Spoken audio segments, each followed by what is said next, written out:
G'day everybody, how you going today? It is so good to see you. I do hope that you are super well. Today for you, I have a new lens. This one is from TTArtisan. It is the 0.95 35mm for APS-C, giving us around about a 50mm field of view equivalence. We're going to do a quick unboxing, we're going to look at some samples, and we're going to have a look at what it looks like on a few different cameras from the Nikon range. Now this lens comes in a whole lot of mounts. Comes in the E mount, RF mount, PL mount, and even the X mount for Fuji. So you can get it in all sorts of mounts. Today we're doing it on Z. And if you'd like to buy a copy of this lens, you can use the affiliate link. A little bit of that comes back to me, and you can buy it directly from TTArtisan. Helps the channel, helps me stay here and independent. All right, let's unbox, and here it is. I like the box that the TTArtisan comes in. The gorgeous little lens. Comes with a metal lens cap that screws on and off. It has its pros and cons because it's a bit slower having to unscrew a metallic cap, but it has a nice quality about it. It certainly has heft about it for such a tiny lens. Now, interestingly, this lens seems to perform similarly. It's got some similar characteristics. Might not be quite as sharp as the recent 55mm 1.2, as in, as the apertures get super wide, it starts to just get foggy in there. And as you come down from 0.95, 1.2, 1.4, 2.0, all of that clears up. Here's the lens. Look, there's not a great deal to it.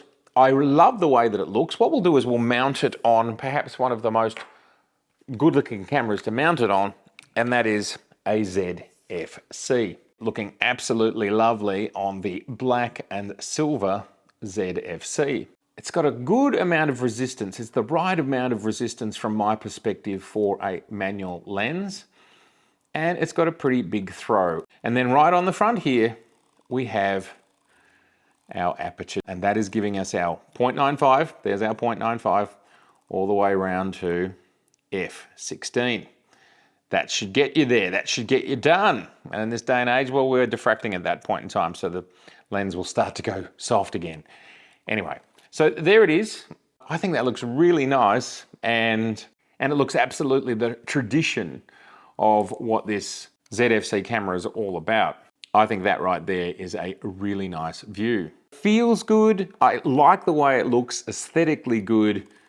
Nice clicks here on the aperture. And the aperture is giving us half clicks the whole way along. It seems to be giving us half clicks all the way to f16. So that's cool. Yeah, great. All right, let's have a quick look at it on a Z30.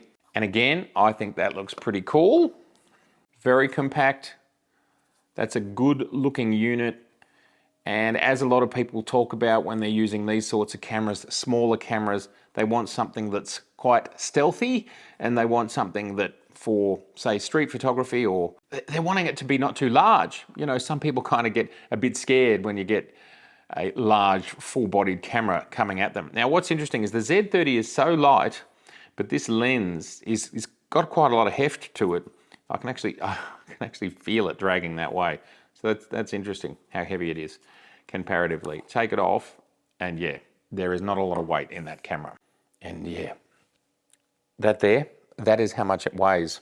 And finally, of course, we can put a lens like this on a full frame camera. No problem at all. Don't feel you can't get one and you can't play with it. There it is on a Z7. Now you will only get the DX or APS-C part of this sensor, and because there's no metadata coming from the lens to the camera, none at all, you have to set it all up. You have to set it all up to get the IBIS to work, but it does work and it works really well. And of course you have to choose to be in APS-C mode. Otherwise you get this. You get something that looks like you're looking through a porthole. No data. Now, for people who want to shoot action with this sort of lens, well, you know, it might not be for you. You could sort of shoot at f8 and, you know, get your focus done that way. Obviously, 50mm is not really an action sort of lens. It's not designed for that sort of thing. One thing I love about shooting EVFs instead of OVFs is that we can magnify the image and focus. So last night I was out with the Z9, and you can do this with any of the Z cameras and any mirrorless camera.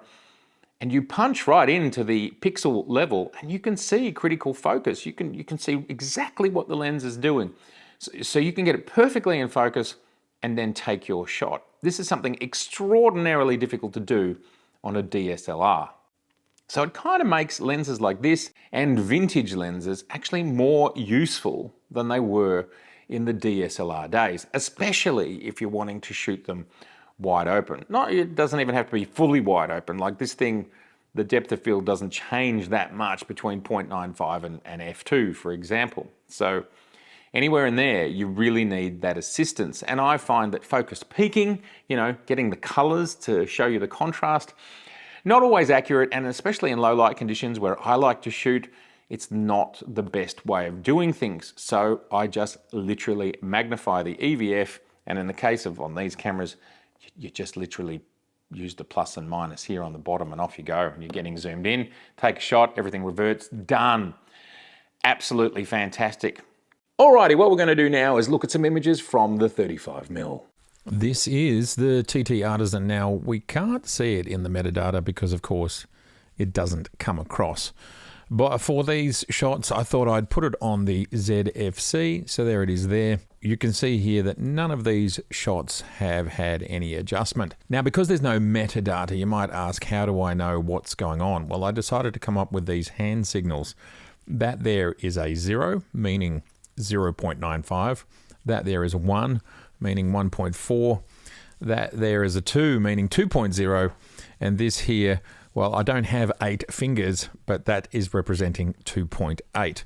So we have here 0.95, 1.4, 2.0, and 2.8 apertures. Interestingly, something I have observed is the light changes very little between these apertures. Now, I don't know if it's a product of this lens, but between 0.95 and 2.0 it didn't seem to change much. And then the sun came out. So you can see the shutter speeds remain the same, yet the apertures keep getting smaller. I don't think that affects this too much. And we can see here the difference in what the lens is doing when it's wide open. So let's zoom in. We're at 300%. Top left, this is 0.95. This is 1.4. This is 2.0. And this is 2.8. Now, the first thing I think that's pretty obvious is as we go through the apertures, purple fringing and fringing disappear or are highly suppressed as we slowly go through. So that's the first thing. And it's very minor. This is very minor. It's more obvious here. There's more purple up here in this area as we go through. So if we look between that and that, there's a clear difference. The other thing is ghosting, flaring. It is also changing between these, and it's just a gradual change. And then critical sharpness. We can clearly see here that this is soft and it gets much, much sharper. Again, to repeat, we are on the ZFC. So this is a pretty good indicator. Now, the question would be, if you are putting this online and we're recording this on a 5K screen going down to 4K, at this sort of size, there is not much of a difference between these apertures when it comes to I'm putting a picture up on Facebook or Instagram or whatever. So it really comes down to your end use case as to whether you would use this wide open. I would recommend this lens is probably best used somewhere between 1.4 and 2.0 is good.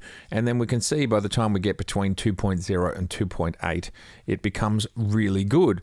If we just look at this image here alone, this is the 2.8 image, that looks really nice. Now I've done 0 adjustments to this. No adjustments. And this software does not know this lens. It doesn't know it. But if we look in the center and we're looking in, what are we looking in here? Maybe the center, something like 50%. That's a lot of detail. That's looking sharp. That's looking great. And this is at 2.8. And then we do the same at 2.0. I still think that's looking pretty good. There's a bit of a difference between it, and some of that's the sun coming out. So just be aware of that. But honestly, either result you'd be pretty happy with. The purple is disappearing. As we can see here, there's just a bit more. This is the 0.95. It's much softer and there is more aberrations and flaring. Another thing to consider with this lens is we can see here corner sharpness down here in these corners. It is not going to be crazy sharp like we find with the ZS lenses. We can see this for certain, that this is falling off here. Pretty easy to see. We're nice and sharp in the middle and we're falling off. But that's okay. For me, again, it's about character and it's about use case. What am I doing? And if I was a traveler or a tourist and I just wanted to capture the streets, and this is a tiny lens that fits in the palm of your hand. It's tiny. This is such a great option, but something to keep in mind, that those corners are not sharp. Something to be aware of. I suspect they'd get there eventually, but you know, if you're buying a 0.95 lens and you've got to get to f8, well, that's a long journey. And just as a reminder, it is a 50mm field of view equivalent when it's on APS-C, and it can only work in APS-C. Of course, we're getting distortion. That goes without saying. I mean, that's obvious. This lens is not corrected because this software has no idea what it is. Look, for the price, which is $199 US, I think this delivers quite a lot. And really the only downside is manual focus and no metadata. You can still get in-body image stabilization because you dial that up yourself in your camera, but I think it looks good. Now we're going to just jump out to some other images. Now this is just a handheld test, and this is just showing nighttime, and we can see here the bokeh balls and how they change between the apertures and how different it looks, basically. Now we can see here that we are at 1/3 of a second and 1/10 of a second. So this is wide open. The depth of field is changing a little bit between the images. Again, as I said, this is handheld. We can see up here in the word property on the beer keg, it's softer. So it's softer.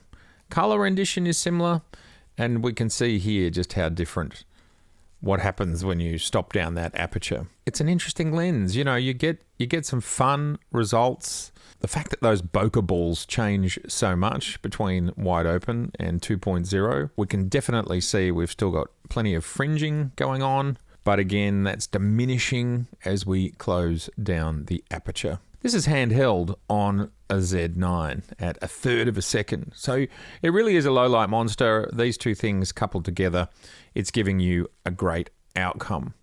So look, I think this lens, for its price, offers a great opportunity for travelers, for people who just want to walk around with an extraordinarily small lens and still be able to capture great results.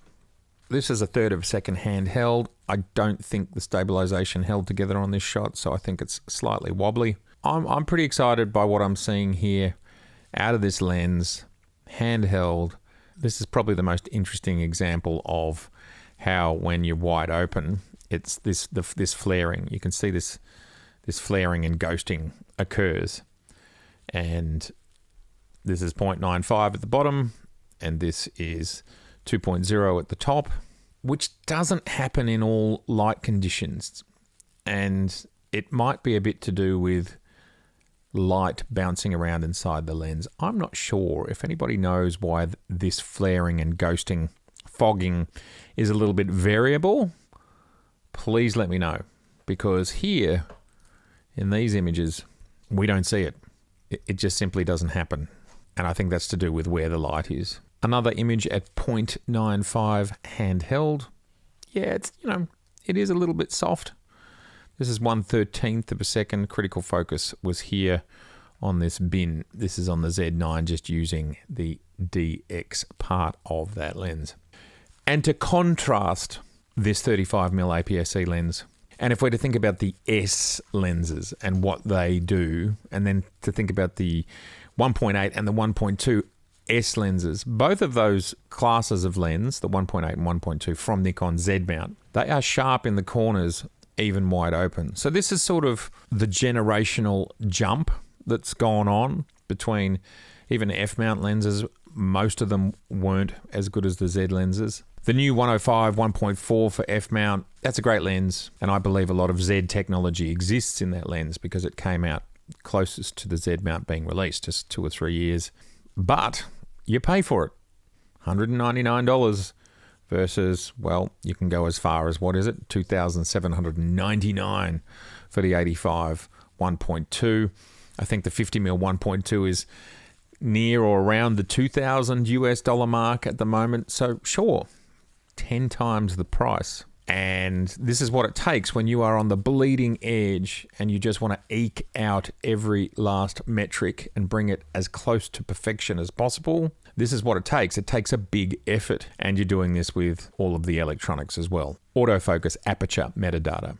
We're just so lucky to be in this position where we can choose a lens like this to play with, and it really is super affordable. We get beautiful results, and obviously I could adjust this to make it even more compelling. And this is fine. You can get this sort of result and you'd be completely happy with it. And your investment, your input is tiny. And then if you decide this focal length's for you, then you can go and invest in a 1.8 or a 1.2. But this lens will allow you to understand whether you enjoy photography, whether you like this focal length, and whether you find good frames. Do you find good images that work for you at this sort of focal length? At the end of the day, you are getting what you pay for. And I think if you want to have this sort of lens and you just want to have a bit of a play, you kind of can't go wrong at this price point. When it comes to video, I actually think we pixel peep much less when we're in video than we do with stills. And this is a look. I like the look. So there we have it. Here is the TTArtisan 35mm APS-C 0.95 for Z mount, but you can get it for all those other mounts as I suggested. And now it's your turn. In the comments below, is this a lens that you might experiment with just because it's so affordable? Or you want a 35mm, but you only want it a little bit of the time. So why not? Why not go for something like this? Obviously in native Z, we've got the 35mm 1.8S, but that is significantly more expensive. You will pay something like 4 times the price. So, but you know, you do get a hell of a lot more out of that 35mm 1.8S, let alone, oh my goodness, the 35mm 1.2S that's hopefully coming later this year. Who knows? It's on the roadmap. Can't wait for that one. So please let me know in the comments below, what do you think? What do you think of what it looks like? Is this something that you'd be interested in? Do you have it already? Let me know. All right, it's been so good to see you. And if this is your first time here, I would love to see you again. So please do subscribe, please share, and please like. All right, bye for now.